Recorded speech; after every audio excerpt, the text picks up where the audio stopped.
మన దగ్గర ప్లాట్ కొన్న వాళ్ళందరూ మన కాటేజెస్ లో సొకటొమ్ముగా బస్ చేయవచ్చు. తెలుసు కదా, మన దగ్గర మద్యపానం ధూమపానం నిషేధం. డబుల్ బెనిఫిట్ ఆఫర్ తో సిర్లసీమ 2.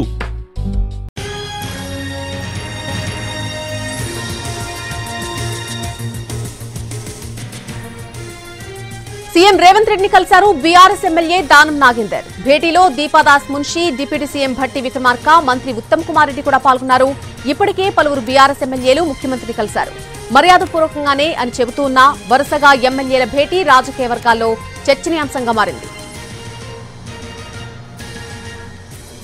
సీఎం రేవంత్ రెడ్డిని బీఆర్ఎస్ ఎమ్మెల్యే దానం నాగేందర్ కలిశారు. ఈ భేటీకి సంబంధించి పూర్తి అప్డేట్ మా ప్రతినిధి చారి అందిస్తారు. చారి, కొద్దిసేపటి క్రితమే సీఎం రేవంత్ రెడ్డి అలాగే deputy CM Bhatti Vikramarka, party senior నాయకులు మంత్రి ఉత్తమ్ కుమార్ రెడ్డి అలాగే రాష్ట్ర కాంగ్రెస్ వ్యవహారాల ఇన్ఛార్జ్ దీపాదాస్ మున్షిని ప్రస్తుతం ఖైరతాబాద్ ఎమ్మెల్యేగా ఉన్నటువంటి దానం నాగేందర్ కలిశారు. సుమారు 20-25 నిమిషాల పాటు ఈ భేటీ కొనసాగింది. పార్లమెంట్ ఎన్నికలకు ముందు దానం నాగేందర్ సీఎం ని, పార్టీ నేతల్ని కలవడానికి సంబంధించినటువంటి అంశం ప్రస్తుతం రాజకీయాల్లో హాట్ టాపిక్ గానే చూడాలి.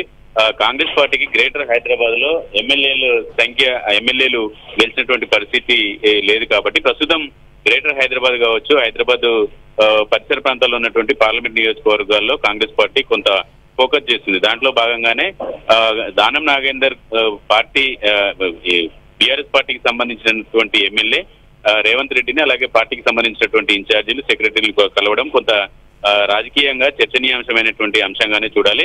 పార్టీలో చేరికలు ఉండవు అని ఒకవైపు, అలాగే మర్యాదక పూర్వకమైనటువంటి భేటీలే అని చెప్తున్నటువంటి ఈ తరుణంలో దానం నాగేందర్ భేటీ అనేది కొంత చర్చనీయాంశంగానైతే చూడాలి. పార్లమెంట్ ఎన్నికల ముందు కాంగ్రెస్ పార్టీ వ్యూహాత్మకంగా మైండ్ గేమ్ ఆడుతుందనేటువంటి చర్చ కూడా జరుగుతుంది. దీంట్లో భాగంగానే వరుసగా నిన్న జితేందర్ రెడ్డిని బీజేపీ పార్టీకి సంబంధించినటువంటి సీనియర్ నాయకుడు తన్ని రేవంత్ రెడ్డి నేరుగా ఇంటికి వెళ్లి కలిశారు. ఈ రోజు సీఎం నివాసానికే దానం నాగేందర్ రావడము, ఈ భేటీలో రాష్ట్ర పార్టీ వ్యవహారాల ఇన్ఛార్జి అలాగే సీనియర్ మంత్రులు డిప్యూటీ సీఎం భట్టి విక్రమార్క కూడా ఉండడం పార్టీలో చేరికలకు సంబంధించినటువంటి అంశం మళ్ళీ తెర మీదికి వచ్చిందని చెప్పొచ్చు. పార్లమెంట్ ఎన్నికల ముందు కాంగ్రెస్ ఎలాంటి ఎత్తుగడలు వేస్తుంది, ఇంకా బీఆర్ఎస్ పార్టీకి సంబంధించినటువంటి ఎమ్మెల్యేలు ఎవరైనా టచ్ లో ఉన్నారా, లేదంటే వాళ్ళు వచ్చి చేరికలు కేవలం అభివృద్ధికి సంబంధించి రొటీన్ గా చెప్పేటువంటి అంశమేనా అనేటువంటి చర్చకు మాత్రం తెరలేపింది.